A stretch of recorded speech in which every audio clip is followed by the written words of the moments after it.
नमस्कार विद्यार्थी मित्रांनो, आजच्या या व्हिडिओमध्ये आपण महाराष्ट्राचा इतिहास महाराष्ट्राच्या इतिहासावरील काही महत्त्वाचे प्रश्न अभ्यासणार आहोत. बघा तर प्रश्नाला सुरुवात करू आपण. पहिला प्रश्न बघा, छत्रपती शिवाजी महाराजांचे भोसले घराणे हे मूळचे मराठवाड्यातील टिंबटिंब येथील होते. तर कुठले होते?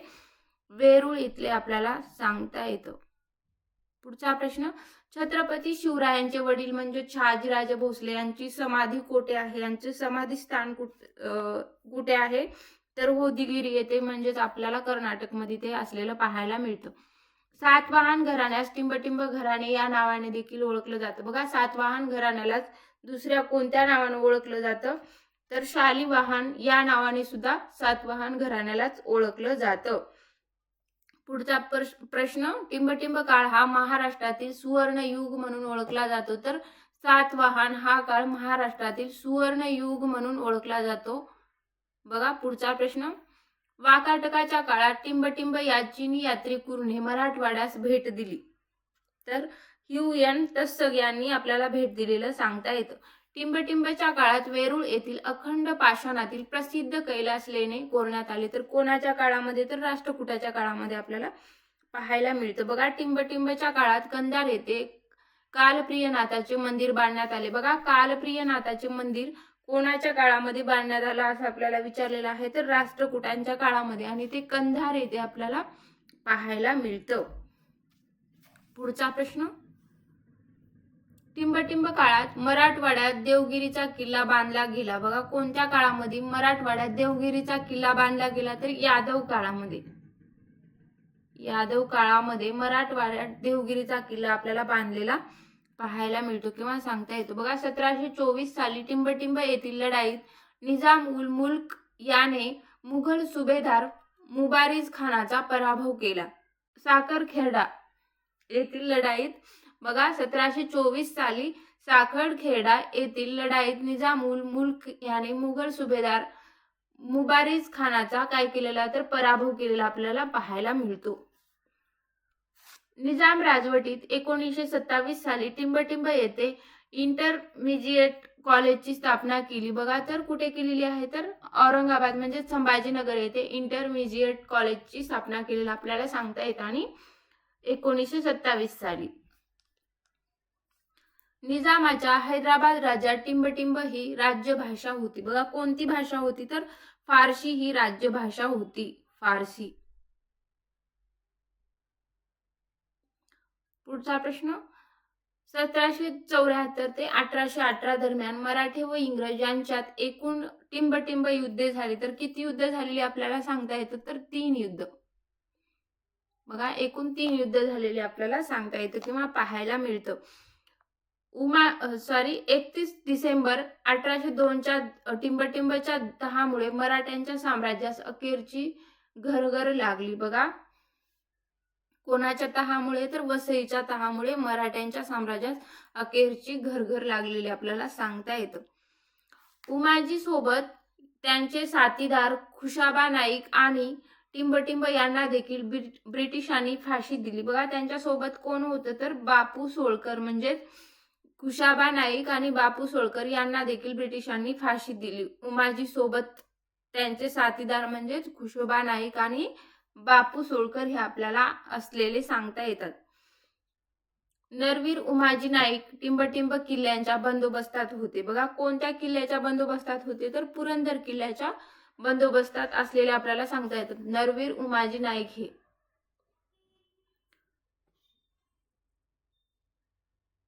रामोशी प्रमाणेच महाराष्ट्रातील टिंबटिंब बांधव देखील गड किल्ल्यांचा बंदोबस्त पाहत असेत. तर कोणते होते? तर बघा, कोळी बांधव देखील गड किल्ल्याचा बंदोबस्त पाहत असे. 1824 ते 1845 या काळात महाराष्ट्रातील कोळी बांधवांनी ब्रिटिशांविरोधात टिंबटिंब टप्प्यात उठाव केले. बघा, किती टप्प्यामध्ये केलेला आपल्याला सांगता येतं? तर 3 टप्प्यामध्ये त्यांनी उठाव केलेला आपल्याला सांगता येतं.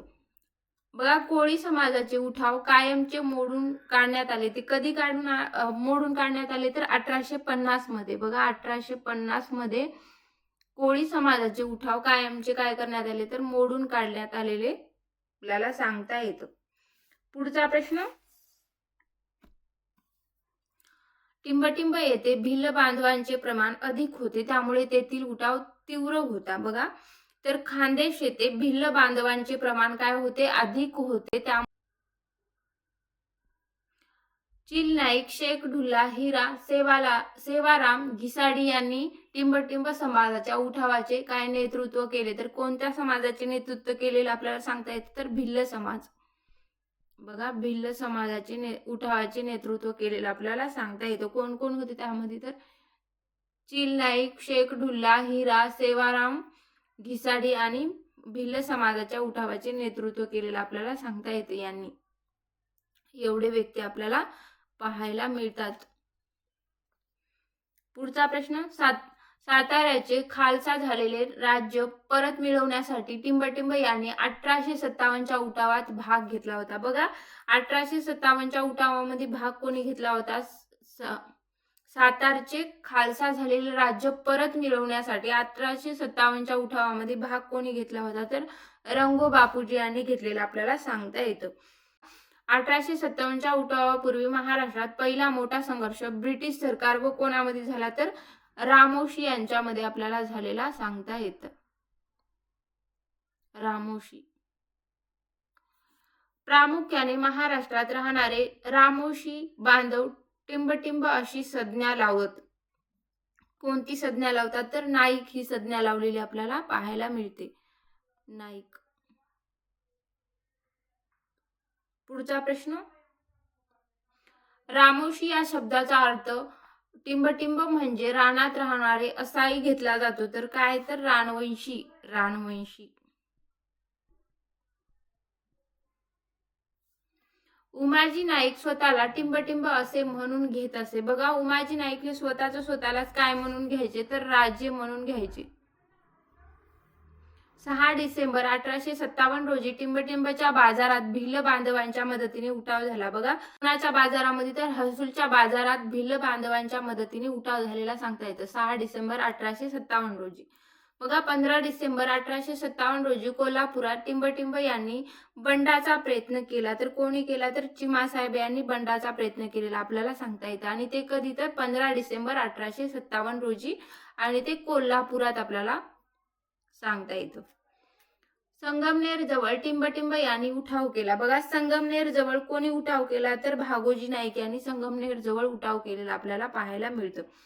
सातपुड्यात टिंबटिंब यांनी 1857च्या उठावाचे नेतृत्व केले. बघा, सातपुड्यात 1857च्या उठावाचे नेतृत्व कोणी केले, तर शंकर शहा यांनी केलेलं आपल्याला सांगता येतं. 1857च्या उठावात टिंबटिंब येथील राणी बांकाबाई इंग्रजांशी एकनिष्ठ राहिली. तर कुठल्या उठावाशी, तर नागपूर इथल्या उठावाशी राणी बांकाबाई इंग्रजांशी काय केली, तर एकनिष्ठ राहिलेली आपल्याला सांगता येतं 1857च्या उठावात. बघा, पुढचा प्रश्न, मुधोळ मधील टिंबटिंब येथील बेरड समाजाने केलेला उठावांचा प्रयत्न अपयशी ठरला किंवा अपयशस्वी ठरला, तर कुठला ठरलेला आहे, तर हुलगडी येथील ठरलेला आपल्याला सांगता येतं. प्रश्न, इंदापूर, भीमडी, कर्जत, शिरूर, हवेली, पारनेर आणि श्रीगोंदा ही टिंबटिंब उठावाची केंद्र होती. तर कोणाच्या उठावाची होती, तर शेतकऱ्याच्या उठावाची केंद्र असलेला आपल्याला सांगता येतं. शेतकरी उठावाची चौकशी करण्यासाठी सरकारने 4 सदस्यांचे टिंबटिंब कमिशन नेमले. बघा, कोणते कमिशन नेमलेलं आपल्याला सांगता येतं, तर डेक्कन रॉयट्सचे कमिशन नेमलेलं आपल्याला सांगता येतं. शेतकरी उठावाची चौकशी करण्यासाठी सरकारने 4 सदस्यांचे म्हणजेच डेक्कन रॉयट्स कमिशन नेमलेलं आपल्याला पाहायला मिळतं. बघा, टिंबटिंब ही मुंबई प्रांतातील पहिली राजकीय संघटना मानली जाते. तर कोणती संघटना, तर बॉम्बे असोसिएशन ही संघटना मुंबई प्रांतातील म्हणजेच महाराष्ट्रातील पहिली राजकीय संघटना आपल्याला मानलेलं सांगता येतं. टिंबटिंब यांनी 1866 मध्ये लंडन येथे ईस्ट इंडिया असोसिएशन ही संघटना स्थापन केली. तर कोणी केलेली आपल्याला सांगता येतं, तर दादाबाई नौरोजी यांनी 1866 मध्ये आणि लंडन येथे ईस्ट इंडिया असोसिएशन ही संघटना स्थापन केलेलं आपल्याला सांगता येतं. बघा, दादाबाई नौरोजी यांनी 1866 मध्ये कोणती संघटना स्थापन केली असा पण प्रश्न येतो, तर ईस्ट इंडिया असोसिएशन. आणि ते कुठे केली, तर लंडनला केली आणि 1866 मध्ये. पुढचा प्रश्न, 1869 मध्ये ईस्ट इंडिया असोसिएशन या संघटनेची शाखा टिंबटिंब येथे स्थापन केली. बघा तर कुठं केलेली आपल्याला स्थापन सांगता येते, तर मुंबई येथे आपल्याला पाहायला मिळतं, मुंबई. टिंबटिंब या बंगाली साप्ताहिकात बारिंद्र कुमार घोष यांनी क्रांतिकारांसाठी तपशीलवार कार्यक्रम सुचविला. तर कोणता सुचविलेला आहे, तर युगांतर या बंगाली साप्ताहिकासाठी बारिंद्र कुमार घोष यांनी क्रांतिकारांसाठी तपशीलवार कार्यक्रम सुचविला. बघा युगांतर या प्रश्नाचं उत्तर आपल्याला सांगता येतं, युगांतर. जुलमी ब्रिटिश धोरणांमुळे टिंबटिंब नंतर महाराष्ट्रीयन तरुण सशस्त्र क्रांतीकडे वळले. बघा जुलमी ब्रिटिश धोरणांमुळे कधी म्हणजे कोणत्या काळानंतर महाराष्ट्रीयन तरुण सशस्त्र क्रांतीकडे वळले, तर 1896. बघा 1896 नंतर आपल्याला महाराष्ट्रीयन तरुण सशस्त्र क्रांतीकडे वळलेलं आपल्याला सांगता येतं. 1845 साली रायगड जिल्ह्यातील टिंबटिंब येथे वासुदेव बळवंत फडके यांचा जन्म झाला. बघा वासुदेव बळवंत फडके यांचा जन्म कोणत्या गावी झाला असं आपल्याला विचारलेलं आहे, तर शिरढोण या गावी वासुदेव बळवंत फडके यांचा जन्म झाला आणि रायगड जिल्ह्यामध्ये, आणि ते कधी तर 1845 साली आपल्याला सांगता येतं. वासुदेव बळवंत फडके यांचे आजोबा प्रेमाने त्यांना काय म्हणत असे. बघा त्यांच्या आजोबांनी प्रेमाने काय नाव ठेवलं होतं त्यांचं, तर छकड्या नावाचं ठेवलेलं आपल्याला सांगता येतं. पेशवाई टिंबटिंब किल्ल्यांची सुभेदारी वासुदेव बळवंत फडके यांच्या घराण्याकडे होती. तर पेशवाईत कर्नाळा किल्ल्याची सुभेदारी वासुदेव बळवंत फडके यांच्याकडे, या घराण्याकडे असलेली आपल्याला पाहायला मिळते किंवा सांगता येतं.